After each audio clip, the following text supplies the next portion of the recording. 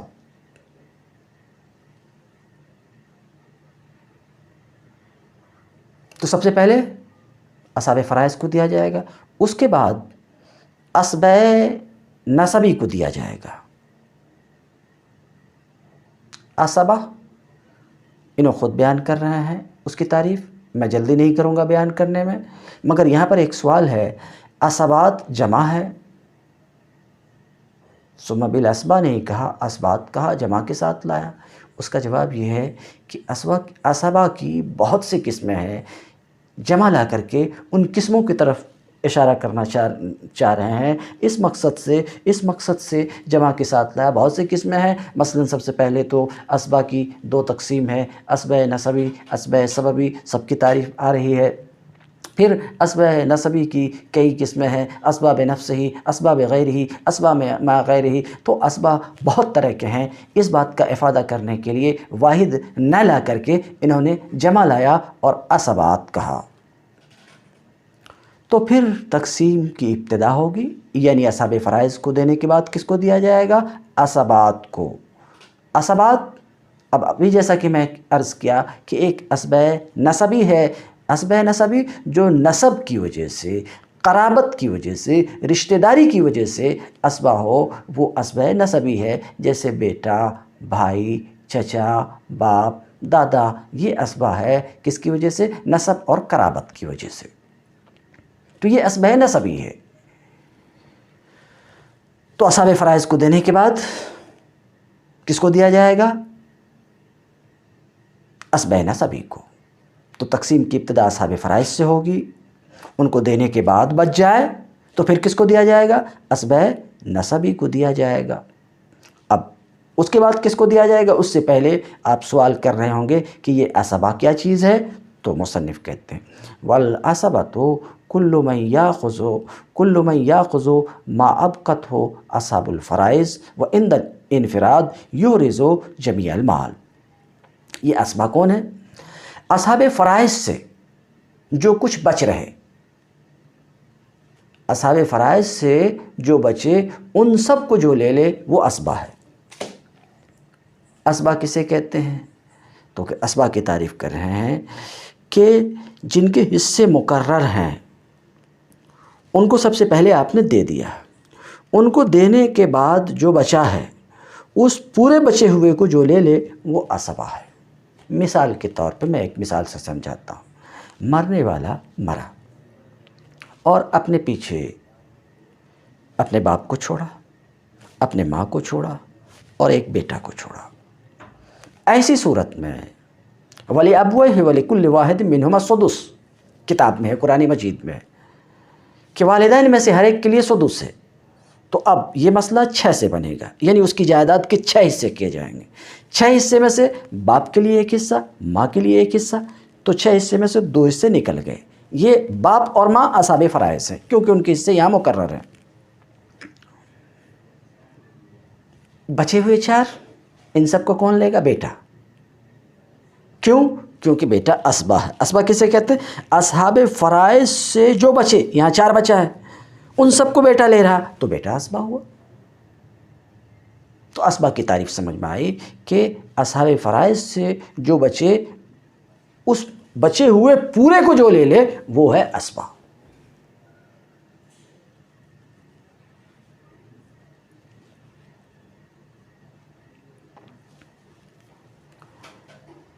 اور اگر اصحاب فرائض نہیں ہیں، صرف عصبہ ہی ہے، تو عصبہ وہ ہے کہ اصحاب فرائض سے جو بچ رہے ان سب کو لے لے وہ عصبہ، اور منفرد ہونے کی صورت میں، اکیلے ہونے کا مطلب اصحاب فرائض کے نہ ہونے کی صورت میں پورے مال کو جو لے لے وہ عصبہ۔ جیسے ابھی آپ نے ایک مسئلہ دیکھا کہ میت کا باپ ہے، میت کی ماں ہے اور بیٹا ہے، تو باپ کے لیے سدس، بیٹا کے لیے سدس، اور بچ گئے جتنے بھی وہ سب بیٹے کے لیے۔ تو مثال کے طور پہ اس نے 6 روپیہ چھوڑا تھا تو 1 روپیہ اس میں سے باپ کا ہوگا، 1 روپیہ ماں کا ہوگا، اور بچ گئے 4 روپے تو 4 روپے بیٹے کے لیے ہوگا۔ اور اگر میت کا اصحاب فرائض نہیں ہے، صرف اسبا ہی ہے، مثلا میت کا صرف بیٹا ہی ہے تو پوری جائیداد کو بیٹا ہی لے لے گا۔ تو اسبا کی کیا تعریف ہوئی کہ اصحاب فرائض سے جو بچ رہے ان سب کو جو لے لے، ان سب کو جو لے لے، یا اکیلے ہونے کی صورت میں پورے مال پر جو قبضہ کر لے، پورے مال کو اکٹھا کر لے، وہ ہے، یہ ہے تعریف اسبا کی۔ والاسبة كل من يأخذ ما أبقته أصحاب الفرائض وعند الانفراد يحرز جميع المال۔ اور اسبا کون ہے؟ ہر وہ وارث ہے جو اصحاب فرائض سے باقی ماندہ کل کو لے لے، اور انفراد کی صورت میں، یعنی اصحاب فرائض نہ ہونے کی صورت میں پورے مال کو جو اکٹھا کر لے، وہی ہے اسبا۔ تو بیچ میں اسبا کا لفظ آیا تھا، یہ لفظ کہاں سے نکل کے آیا کہ تقسیم کی ابتدا اصحاب فرائض سے ہوگی، سب سے پہلے اصحاب فرائض کو دیا جائے گا، اس کے بعد اسبا کو دیا جائے گا۔ اسبا کون سے؟ اسبا نسبی کو دیا جائے گا۔ آپ بیچ میں پوچھ بیٹھے کہ اسبا نسبی کیا ہوتا، اسبا نسبی کیا ہوتا، اسبا کیا ہوتا، تو اسبا کی تعریف آ گئی۔ اب بات وہیں سے پھر جڑ رہی ہے جہاں رکی تھی۔ تیسرے نمبر پر کیا مطلب؟ ترکہ سے اصحاب فرائض کو دے دیا، اصحاب فرائض کو دیا ہم نے، پھر اسبا نسبی کو دیا۔ اب اگر کسی کا اصحاب فرائض بھی نہیں ہے، اسبا نسبی بھی نہیں ہے، یا اصحاب فرائض ہے اسبا نسبی نہیں ہے، تو پھر اس مال کا کیا ہوگا؟ تو کہتے ہیں پھر وہ دیا جائے گا کس کو؟ اسبا سببی کو۔ میں یہاں اس کی زیادہ تفصیل نہیں کروں گا، کیوں؟ اس لیے کہ اس کی آج ضرورت ہے نہیں۔ بہرحال مسئلہ ہے تو میں ذرا اس کو بیان کر دیتا ہوں۔ اسبا سببی وہ جو اسبا ہوتا ہے اعتاق کی وجہ سے۔ اعتاق کا مطلب غلام کو آزاد کرنے کی وجہ سے۔ مثلا زید کا ایک غلام تھا، اس نے اس غلام کو بخش دیا۔ بخش دینے کا مطلب اسے ایک زندگی دے دیا۔ اب وہ غلام مرا، اور اس نے مرنے کے بعد کچھ مال کو چھوڑا، اور اس کے اسبا نسبی نہیں ہے، اس کا بیٹا، پوتا، باپ، دادا، چچا، بھتیجا، ایسا کچھ بھی نہیں ہے، اسبا نسبی نہیں ہے۔ اگر ہو تو مسئلہ ختم ہو جاتا، ویسا کچھ نہیں ہے، تو پھر اس کا مال کس کو ملے گا؟ اس کا مال اس کو ملے گا جس نے اس کو آزاد کیا ہے، یعنی اس کے آقا کو ملے گا۔ اور اگر اس کا آقا نہیں ہے تو آزاد کرنے والا خواہ مرد ہو یا عورت۔ تو سوال یہ ہے کہ غلام کا باقی ماندہ مال کس کو ملے گا؟ تو کہا گیا کہ اس کے آقا کو ملے گا، کیونکہ نبی کریم صلی اللہ علیہ وسلم نے فرمایا الولاء لحمۃ کلحمۃ النسب۔ الولاء لمن اعتق، ولا کس کے لیے؟ اس کے لیے جس نے آزاد کیا۔ تو بہرحال میں گفتگو کر رہا تھا اسبا سببی میں۔ اسبا سببی کیا چیز ہوتا ہے؟ وہ جو اسبا ہوتا ہے سبب اعتاق آزاد کرنے کی وجہ سے، وہ اسبا سببی۔ وہ کون ہوگا؟ آزاد شدہ، آزاد کردہ غلام کا آقا ہوگا۔ اور اگر وہ غلام سے پہلے مر گیا تو پھر آزاد کرنے والے کا جو اسبا ہے، ذکور میں سے، اناس میں سے نہیں۔ کیا مطلب؟ آقا کا بیٹا، پوتا کچھ ہو، یا باپ، یا دادا، پردادا، یا بھائی، بھتیجا، یا چچا کا بیٹا۔ یہ ترتیب آگے تفصیل سے آئے گی۔ تو اگر میت کا اسبا نسبی نہیں ہے، اسبا نسبی نہیں، اسبا سببی ہے، تو اس کو دیا جائے گا۔ اور اسبا سببی کی قدر تفصیل میں بیان کیا۔ پھر تقسیم کی ابتدا ہوگی اسبا سببی سے۔ اسبا سببی کیا ہے؟ وہ مولا العتاقہ۔ اسبا سببی کیا ہے؟ آزاد کردہ غلام کا آقا ہے۔ پھر اس کا اسبا ہے ترتیب وار، جس کی طرف ابھی میں اشارہ کیا۔ اور اگر کسی طرح کا کوئی اسبا نہیں ہے میت کا، صرف اصحاب فرائض ہیں، مگر اصحاب فرائض کو دینے کے بعد بھی بچ گیا، مثال کے طور پہ میت کی 2 بیٹیاں ہیں اور کوئی اسبا نہیں ہے تو 2 بیٹیوں کے لیے جو کتاب میں حصہ بتایا گیا 2 ثلث ہے، یعنی میت کی جائیداد 3 حصے میں ہوگی، 3 حصے میں سے 2 حصہ 2 بیٹیاں لیں گی، 1 بچ گیا تو وہ کیا ہوگا؟ کوئی اسبا تو ہے نہیں۔ تو ایسی صورت میں کہتے ہیں اگر اسبا نہیں ہے تو پھر بچا ہوا مال اصحاب فرائض ہی پر پلٹا دیا جائے گا ان کے حصے کے مطابق۔ ثم رد علی ذوی الفروض النسبیہ، پھر بچا ہوا مال نسبی اصحاب فرائض پر پلٹا دیا جائے گا بقدر حقوقہم، ان کے حقوق کے مطابق۔ ثم ذوی الارحام، اگر یہ بھی نہیں ہو، اصحاب فرائض بھی نہیں ہے میت کا، اسباب بھی نہیں ہے، تو پھر مال کا کیا ہوگا؟ کیا پھینک دیا جائے گا؟ نہیں، ان رشتہ داروں کو، میت کے ان رشتہ داروں کو دیا جائے گا جو رشتہ دار، ان قریبی رشتہ داروں کو دیا جائے گا جو ذوی الارحام ہیں۔ ذوی الارحام کا مطلب یہ ہے کہ میت کے وہ قریبی رشتہ دار جو اصحاب فرائض بھی نہیں ہیں، اسباب بھی نہیں ہیں، تفصیل آگے آئے گی ذوی الارحام کی۔ ثم مولا الموالات، اور ان میں سے میت کا کوئی نہیں ہے، اصحاب فرائض بھی نہیں ہے، اسباب بھی نہیں ہے، ذوی الارحام بھی نہیں ہے، تو پھر کیا کہا جائے گا؟ مولا الموالات۔ کس کو دیا جائے گا؟ مولا الموالات کو۔ مولا الموالات کیا مطلب؟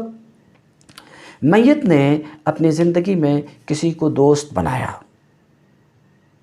اور اس سے یہ کہا کہ میرے مرنے کے بعد تم میرے ترکہ کے وارث ہوگے، اور اگر میری زندگی میں مجھ سے کوئی جرم ہو گیا تو اس جرم کی دیت تم ادا کرو گے، اور اس نے اس معاہدہ کو منظور کیا، تو وہ شخص مولا الموالات ہے۔ تو مطلب یہ ہے کہ میت کا اصحاب فرائض بھی نہیں ہے، کسی طرح کا کوئی اسباب بھی نہیں ہے، ذوی الارحام بھی نہیں ہے، تو ایسی صورت میں مولا الموالات کو دیا جائے گا۔ ثم المقر له بالنسب علی الغیر،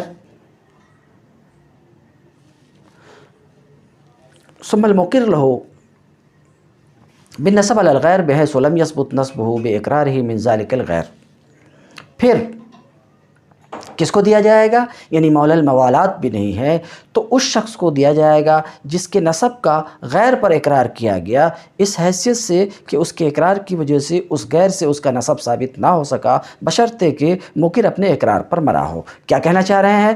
یہ بات بھی میں واضح کر دوں، اگر ان میں اوپر کے مذکورین میں سے کوئی نہیں ہے میت کا تو پھر کس کو دیا جائے گا؟ کہتے ہیں مقر لہ بالنسب علی الغیر، اس شخص کو دیا جائے گا جس کے نسب کا غیر پر اقرار کیا گیا، جس کے نسب کا غیر پر اقرار کیا گیا، اس حیثیت سے کہ اس کے اقرار کی وجہ سے اس کا نسب ثابت نہ ہو سکا ہو اس غیر سے، بشرطے کہ مقر اپنے اقرار پر مرا ہو۔ مثلا غیر پر اقرار کیا، مثال کے طور پہ ایک شخص نے یہ کہا کہ فلاں آدمی، مثلا زید میرا بھائی ہے، تو گویا کہ وہ یہ کہہ رہا ہے، حالانکہ اس کا بھائی ہونا ثابت نہیں ہے، اس کے اپنے باپ نے نہیں کہا کہ میرا بیٹا ہے، مگر جب یہ کہہ رہا ہے کہ یہ میرا بھائی ہے تو یہ کہنے کا مطلب یہ ہے کہ یہ میرے باپ کا بیٹا ہے۔ دوسرے پر نسب کا وہ اقرار کر رہا کہ اس کے کہہ دینے کی وجہ سے نسب تو ثابت نہیں ہوا، مگر یہ کہہ رہا ہے کہ یہ میرے باپ کا بیٹا ہے۔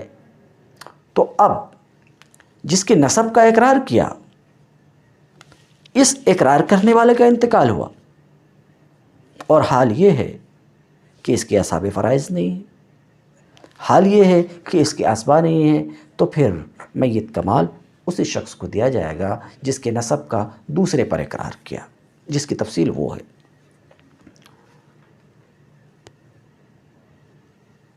ثم الموصی لہ بجمیع المال، اور اگر ان میں سے کوئی نہیں ہے تو مال کو کیا کیا جائے گا؟ پھر اس شخص کو دیا جائے گا جس کے لیے پورے مال کی میت نے وصیت کی تھی۔ اگر کسی کے لیے وصیت کی کہ پورا مال میرا فلاں کو ملے گا تو یہ پورا مال اس کو دیا جائے گا۔